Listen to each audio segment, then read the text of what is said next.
बिस्मिल्लाहिर्रहमानिर्रहीम अस्सलामु अलैकुम रहमतुल्लाह। आसिफ अली जरदारी के ख़िलाफ़ एक एक करके शिकंजा तैयार किया जा रहा है और पूरा जाल बिछा दिया गया है।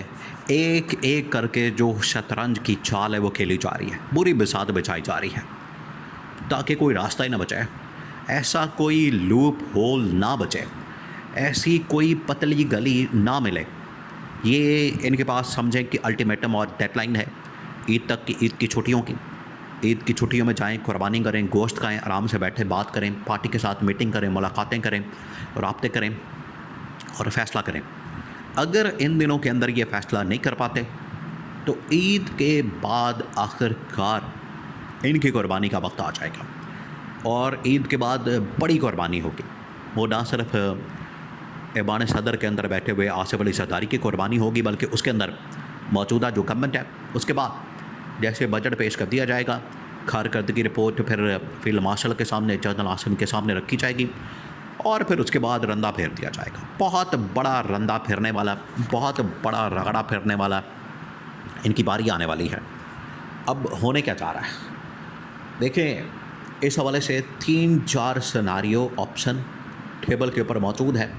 तमाम इदारों को एक्टिवेट कर दिया गया, तमाम इदारों को इस हवाले से मतला कर दिया गया, आगाह कर दिया गया, उनके नॉलेज में ये चीज़ लाई गई है, उनको बता दिया गया कि आपने अपनी अपनी तैयारी मुकम्मल कर लेनी है और इस्टेब्लिशमेंट की जानिब से ये पैगाम उनको पहुंचा दिया गया। एक उसमें एक बार फिर जो पैगाम भेजा गया पूरी की पूरी सूरत हाल के सिनारियो तो बाद में आने हैं, पहले इनको एक बार फिर बड़ी सिंपल वर्ड्स के अंदर बड़े ही प्यार मोहब्बत के साथ इनको समझाया जा रहा है, बताया जा रहा है। और खबर दिलशाद जिस तरीके से इनके पीछे पड़ गया, इनको तो नानी याद करा दी उसने और उसने जो इनका हशर कर दिया, जो हाल कर दिया है, उसके बाद इनको समझ नहीं आ रही कि खबर दिलशाद का क्या है। अब उसको एक बार फिर से लॉन्च किया गया और उसने वही पैगाम रिपीट किया, उसने वही पैगाम दोहराया है। उसने बात की है कि लास्ट वार्निंग दी जा रही है, बिल्कुल लास्ट वार्निंग वो दी जा रही है मौजूदा गवर्नमेंट को भी और ऐवान सदर में आसिफ अली जरदारी को भी कि आपके पास दो ऑप्शन मौजूद हैं, या आप एग्री कर जाएं इस बात के ऊपर, इस मामले के ऊपर, 28वीं तरमीम के ऊपर वोट दें, सपोर्ट करें। नंबर 2, या फिर आप रिज़ाइन करें, इस्तीफ़ा दें और कर जाएँ। ये ऑप्शन आ गए। अब उसके बाद जो सिनारियो मौजूद है वो है नंबर 1, उसमें आईनी अदालत के ज़रिए से इनको डिस्क्वालीफाई करना। डिस्क्वालीफिकेशन की तलवार जो है वो लटका दी गई है और जो इस्तिस्ना दिया गया है इस वक्त आसिफ अली जरदारी को, वो भी इस्टेब्लिशमेंट ने दिया। तो ये इस्टेब्लिशमेंट के मरहूने मिन्नत है, ये इस्टेब्लिशमेंट की वजह से इनको ये सारा इस्तिस्ना मिला है। ये उसके अंदर इतने खुश ना हो, इसके अंदर ये इतनी खुशियाँ ना मनाएं, इसके ऊपर ये लोग इतने अपना शोर शराबा ना करें और बाबेला मत करें कि इनको जिस तरह से बहुत ज़्यादा खुशियाँ दी गई हैं, इनको बहुत ज़्यादा इस हवाले से ये तमाम चीज़ें दी गई हैं कि ये सेलिब्रेट करते फिरें। इनको ये बता दिया गया है, फाइनल अल्टीमेटम पहुंचा दिया गया। अगर आप दोनों में से एक काम भी नहीं करते, या रिज़ाइन करें, इस्तीफ़ा दें, या फिर आप जो इस वक्त 28वीं तरमीम का ड्राफ्ट तैयार है, देखें बड़ी हैरान कौन बात है। इस्टेब्लिशमेंट जिस तरीके से डील कर रही है बड़ी ज़बरदस्त है और ये इस्टेब्लिशमेंट हमेशा यही तो मसला। देखें इमरान खान के साथ मेन प्रॉब्लम क्या था, इमरान खान के साथ आज भी जो मेन प्रॉब्लम है वो क्या, हालांकि ये इनका नारा होता था, इनकी ये बात होती थी, ये हमेशा जमहूरियत की बात करते थे, सिविल हुक्मरानी की बालादस्ती की बात करते थे और इदारों की बात करते थे। नवाज शरीफ ने भी और आसिफ अली जरदारी ने भी हमेशा, और ये अपने पास्ट के अंदर, माजी के अंदर जुल्फ़िकार अली भुट्टो, बेनज़ीर भुट्टो, नवाज शरीफ और अब बिलावल और जरदारी, ये तमाम लोग एक ही चीज़ के ऊपर बात करते हैं, हम बड़े जमहूरियत के चैम्पियन हैं और democracy is the best revenge और जमहूरियत में बेहतरीन इंतकाम मौजूद है। ये इस तरह की बड़ी बड़ी बातें करते हैं, बड़ी बढ़ के मारते हैं, बड़े बड़े दावे किए जाते हैं इनकी जानिब से। लेकिन जब बाकी में जमहूरियत की बात आती है, जमहूरियत शो करने की बात आती है, जमहूरियत दिखाने की बात आती है और अमली तौर पर जमहूरियत के ऊपर अमल दरामद करने की बात आती है, तो सारे फारग हो जाते हैं। ना इनकी पार्टियों के अंदर जमहूरियत मौजूद है, ना इनके माइंडसेट के अंदर जमहूरियत मौजूद है, ना ये जमहूरियत के वैसे ही कायल हैं, ना इलेक्शन के अंदर जमहूरियत नज़र आती है किसी भी जगह पर।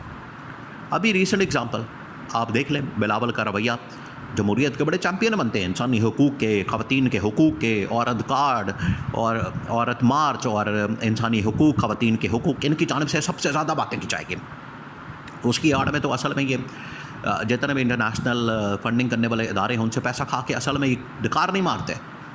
ये सारा कुछ जो किया जाता है वो इंटरनेशनल फंडिंग के लिए किया जाता है, वरना इनकी जमहूरियत, इंसानी हुकूक और औरतों के हुकूक के मतलब जो इनकी असल हकीकत है वो चंद दिन पहले खुल गई, जब बिलावल ने लोगों के सामने, पब्लिक के सामने, मीडिया के सामने, कैमरों के सामने शाजिया मरीम, जो उम्र में भी बड़ी बिलावल से और एक खातून उसकी माँ की उम्र की, उसके साथ जिस बदतमीज़ी के साथ, जिस रौनत के साथ, जिस फ़िरौनियत के साथ बिलावल ने बात की, उससे इनकी हकीकत खुल के सामने आ गई।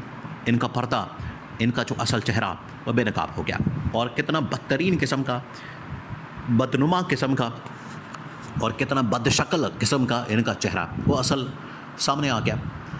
ये बड़ी जमहूरियत की और बड़ी इधर उधर की बातें करते हैं। हकीकत ये है कि इन्होंने कभी जमहूरियत इनके अंदर ना है, ना होगी, ना माजी में कभी थी। तो ये ऐसे ही बस जमहूरियत के नारे लगाते हैं, इनके अंदर जमहूरियत मौजूद नहीं है। अब क्योंकि इनकी अब हुकूमतें ख़तरे में पड़ गई हैं, इक़्तिदार इनका ख़तरे में पड़ गया, इनको जमहूरियत एक बार फिर से याद आएगी, ये उसके नारे लगाएंगे, ये उसके बढ़ के मारेंगे, बड़े बड़े दावे करेंगे एक बार फिर से। लेकिन इस्टेब्लिशमेंट ने भी फ़ैसला कर लिया कि अब वही होगा जो हम कहेंगे। तो ये जो जमहूरियत के नाम के ऊपर 18वीं तरमीम और 18वीं तरमीम के अंदर असल में इनका अपना जो हलवा मांडा लग गया था, अपना जो इनका खाता खुल गया था, और इन्होंने जो पूरा नून लीग के साथ मिलकर एक चार्टर ऑफ डेमोक्रेसी के नाम के ऊपर, जमहूरियत के एक मुआहदे के नाम के ऊपर जो इन्होंने लूट मार का बिचो खाई जो तो रौला पाई जो मुआहदा किया हुआ था, उसको ख़त्म करने का वक्त आ गया। ये अब मामला एंड की तरफ चल पड़ा।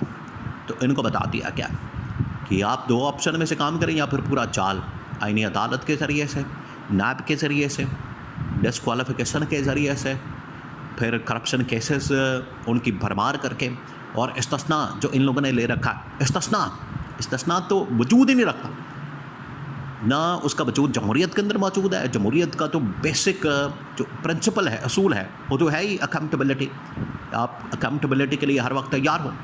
तो इस्तिस्ना का तो कॉन्सेप्ट ही नहीं, ना इस्लाम के अंदर है और ना जमहूरियत के अंदर है। तो हर चीज़ इनकी गैर जमहूरी, गैर आइनी, गैर कानूनी, और आप समझें कि अवामी सपोर्ट के बगैर।